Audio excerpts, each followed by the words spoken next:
Good morning, good afternoon, good evening, wherever you happen to be, and whatever time it happens to be where you are. This is a podcast that we do at the Harvest Foundation with friends around the world who are serving in God's kingdom and are seeking to train the church to be the hands and feet of Jesus. And we call this podcast, we call it Jesus Hands and Feet, or the hands and feet of Jesus. And the whole point is to encourage our brothers and sisters around the world, wherever they might be, in whatever circumstances they might be, to allow the Holy Spirit to indwell them and then to use their hands and feet as Jesus would use his hands and feet.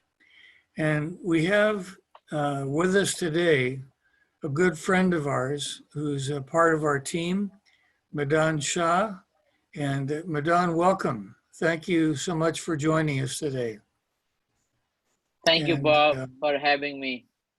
Yeah, you're more than welcome. Madan, let's begin by just briefly sharing what is your background? How did you come to Jesus? 15 years ago, I was planning to go US. On the way to US in Philippines, one of our dear friend, Pastor Vishnu Regmi, so his family, so they saw me genuine concern and love. So at that movement, and I thought there is something different between them and me.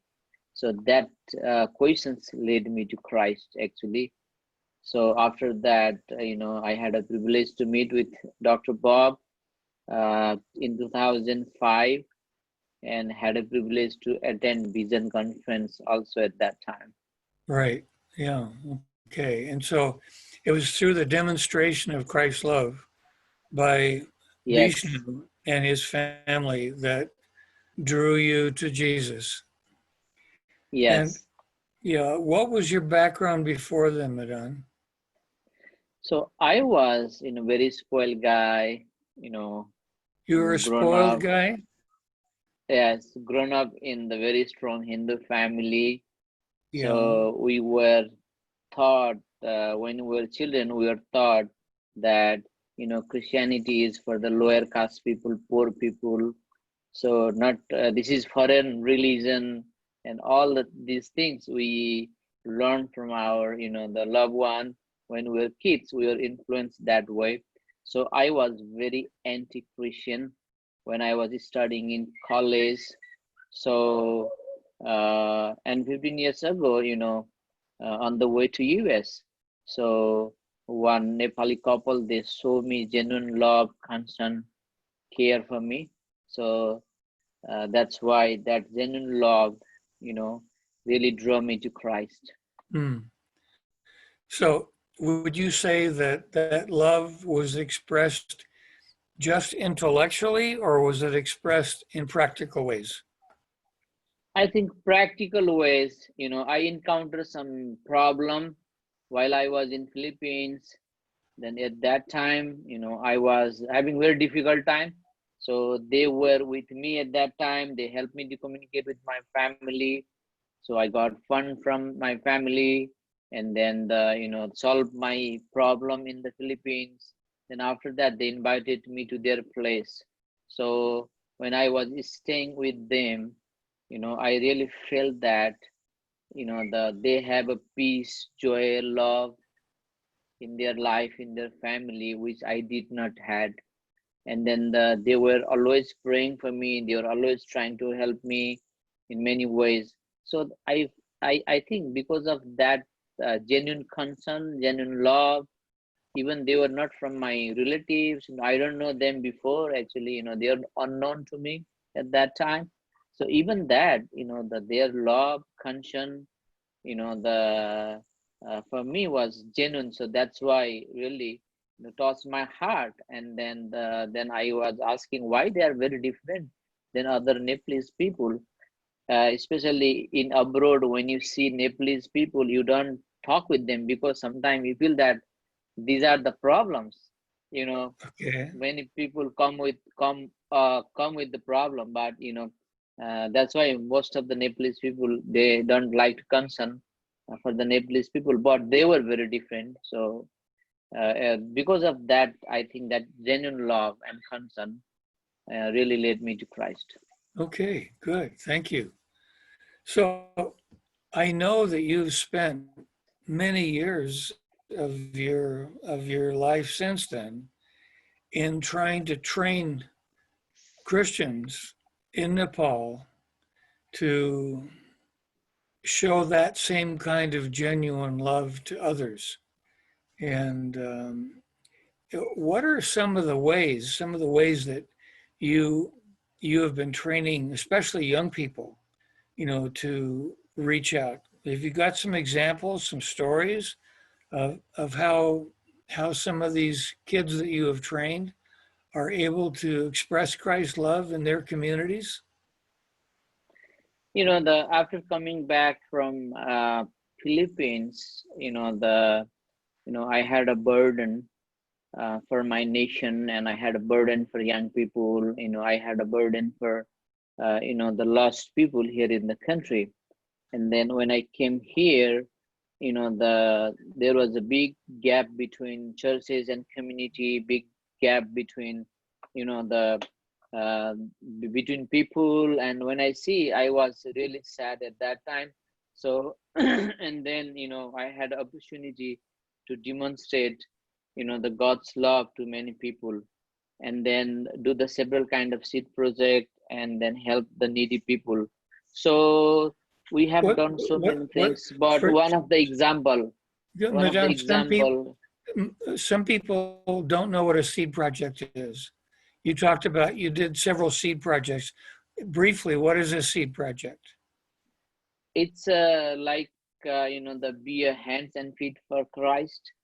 The mobilize local resources, and then the help local community with their needs, with their the crisis, like the right now the whole world is going through pandemic because of COVID-19.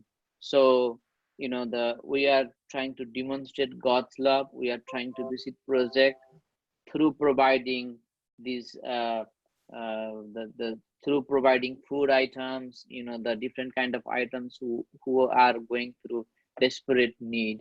So kind of demonstration God's seed project, we demonstrate God's love in practical way.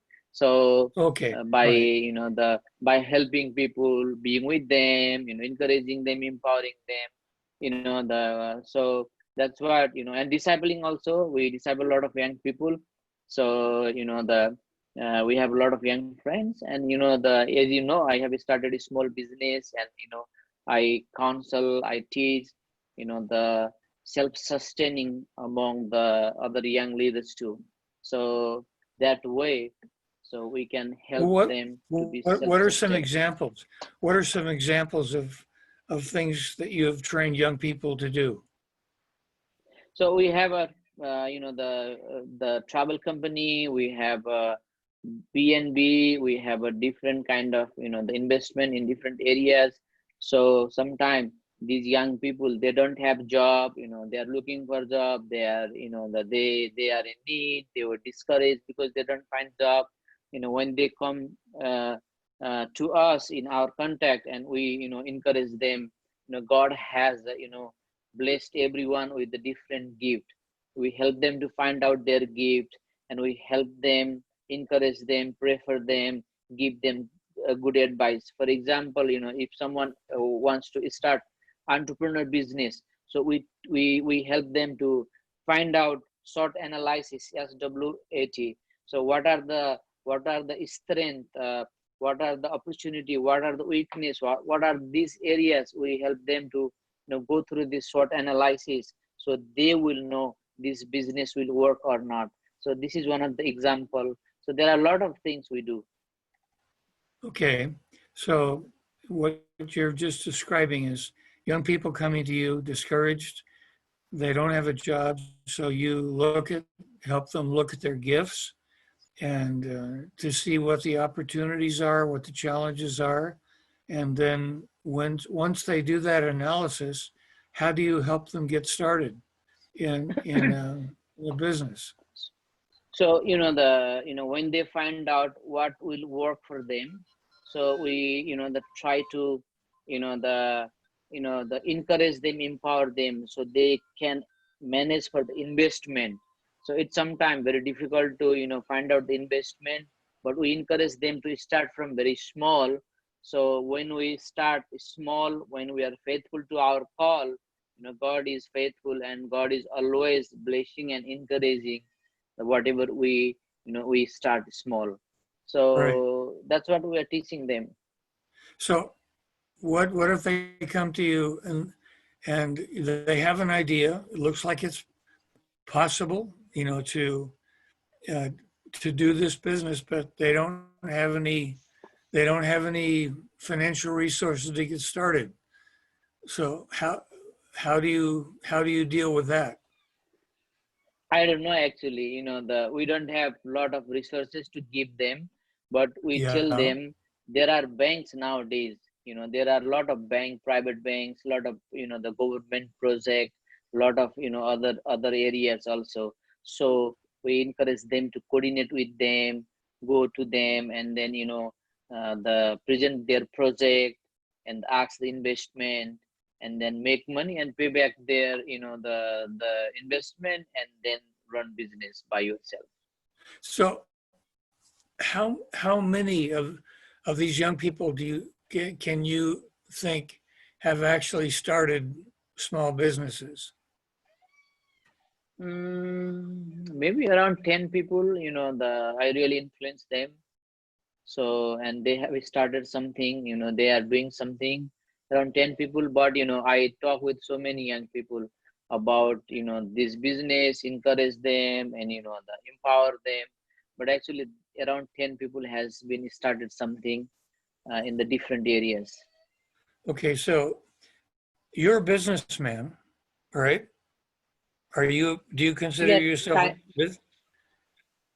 yes, kind of. kind of? Yeah, Yes, I think, you're involved in ministry, but you're also involved in yes. business. And I know you have a B and B, you have a transportation company, Travel company, yes. travel company, yeah. You have a school. School. Yeah, and I don't know what else you do. I know you do a lot. Yeah. So, so these young people come to you as somebody who is successfully running a business, and you help them to to think about how they can get started. So, in how is that being? How is that? I know it's obvious, but I want you to say, how is that being Yes. the hands and feet of Jesus? See, Jesus has called us to be light and salt for the world. Yeah, So, giving you example, when I went to business, I came to know so many influence people, so many big guys also. So, the we have a great opportunity to build a relation with them, uh, be the salt and the light among them. And then yeah, same time, when they see our life, when they see the way we treat them, when they see the way we respect them, they always ask me, what is the difference? I felt something difference in you. The what difference is that? And when they say that, and then I start sharing my testimony, why I am different. So this gives me opportunity to testify my faith with several people, and same time serve several people. okay, all right. For those of you who have just joined us, I want you to know that This is a podcast that we do at the Harvest Foundation to interview friends of ours from around the world who are actually being the hands and feet of Jesus in their context. And today we have with us Bishnu, no, not Bishnu. We have Madan Shah, um, uh, who is a long-term friend of ours and associate. And we're Spiritual, talking about, spiritual son of Vishnu. You yes, can say okay. spiritual son of Vishnu. Yeah, okay, all right. Is my Yes, we can say yes, that. All right. Actually, I think you know this. Bishnu just got his doctorate degree. He just yes. finished, and We're we're very very happy proud of for him. that. Yeah, Yes, we right. were praying for him for a long time. Actually, we're very happy to. Amen. Right. So, um, I know, from hearing reports of how you and your family are personally demonstrating God's love. For example, I remember there was an earthquake, and and you began to pray with your family about what you could do. And I know there are several earthquakes, but I remember one experience that really touched me. There was no transportation, no way to get there because the roads have been destroyed. And you filled your backpack with your own personal items and began to hike. Tell us that Yeah, story. yeah. In 2015, there was a big earthquake here in our country. More than 10,000 people that died on that earthquake. So when we heard this, the we were also affected, not badly, but we were also on the shock. So and then one of my friend, his name is Anil. He lives in Gorkha. He lives near the epic center of that earthquake actually, and he called me, and he said the church is already collapsed, house is collapsed, whole community is collapsed. We are living under the tree. So there are several people who don't have food, and we are going through so difficult time. He called me, and then I share with my family, and then the my wife and my three children, they felt that we need to help them. At that time, the nobody wants to go out because of earthquake. They wants to be with their family and all these things. And my wife told me that we want you to go and help these people. So then we did not had any resources at that time, and we had some money, and we just grabbed that money, and we had some clothes. We empty out drawer, and we took all the clothes, my children, mine, my wife, everybody, whole family donated clothes, and we gave some money, and I just went to Gorkha. So when I How reached did, there, how I did think you on how did you get to Gorka? we drove from here actually. So Okay. I asked one of my friend, I rented actually car at that time. So we drove to Chiton, and bought some food item and went to Gorkha. So at that time, no transportation, nobody wants to go out, and we spent. We reached there at the night time, and then we distributed food item to the families. They cooked food and they eat, and we also spent that night there because it's already dark in the mountain area, so we could not go back. So that night, big rain and several other earthquake came at that same night. Whole We were wet actually. My backpack, everything got wet, and we're just sitting under the tree. We had a plastic tent holding. Four people are holding on the four side, and we are under the plastic tent. And there at that time, I felt that I am going to die actually because of the earthquake. So many, after big earthquake, there are a lot of other earthquake comes. So many earthquake came whole night. Everybody was crying, every children were crying, older people were crying. So I felt in my heart I'm gonna die this night. So I called my wife, and I did not say that I'm gonna die, but I told them, please pray for us. We're having this issue, but by God grace we were saved at that night. And then spend that morning there, and then then run to the other city nearby, Chiton. Then we raised some fund and we supported so many people at that time. But it started from very small, from our own resources. So God did amazing thing. Not only me. The whole Nepali churches, other Christian leader, other organization, so many people, even Harvest Foundation, so many people came together to help so many people. So the we did that. Okay. And I know So that's not the, that is yeah, go ahead. that is the old story, but we have recent story also. So in this pandemic, after lockdown, now we have a more than 90 days of lockdown here in the country. So, but there is lockdown. We are working with the local government. With local government permission, I can travel some places and then distribute some relief item. But since the market was closed few weeks ago, so and then this year the everything closed. If you go out, police, if they find on the street, they will beat you with the stick. So nobody were allowed to go outside. The few weeks ago.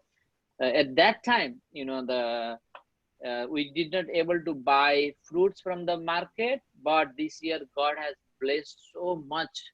The fruits in our trees at our garden. So and then whole family we picked all our lychee. The lychee. Yes. So yes, we collected all our lychees and we separated for the family, and then we divided all the lychee in 20 bags. So then we went to door our neighbor house, and we gave this lychee to all 20 neighbor family. So Hmm. they were shocked and they thought that we are selling that. So the we told them we are not selling this. This is God has blessed our garden this year, so we just want to share with you. Hmm. So then after that, and there was a lot of peach this year, so we distributed peach back for around 16 families. So in our neighborhood who need the fruit, because you cannot buy from the market, so at least then you can have fruits. And this time we have a lot of mangoes. So Okay. there is lockdown, but God has amazingly blessed our Hmm. fruits garden this year, so we can distribute, we can share with other people. Praise Not the only Lord. that, yeah, God is good all the time. So I believe God is blessing us, not only for us. Actually, we need to be blessed for other people. So God is giving us, so we need to give other people. So that's why that always we are trying to the apply that.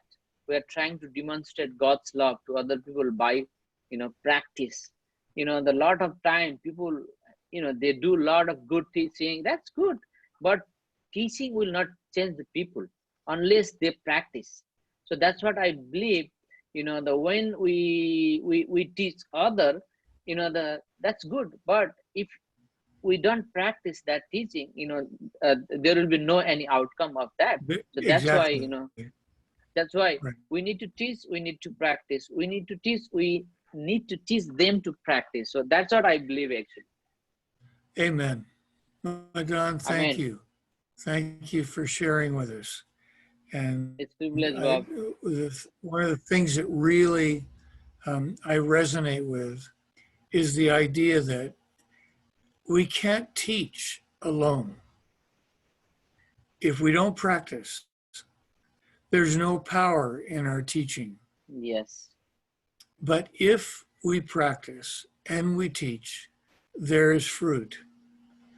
And you have just emphasized that. And I really appreciate that. And Madonna, I really respect what God is doing through you. And I want to thank you very much. And I want to invite our viewers to stay with us and look for the next podcast of Jesus, Hands and Feet. God bless you. And please take what you've heard, use it to encourage you and to inspire you, and please go and do the same.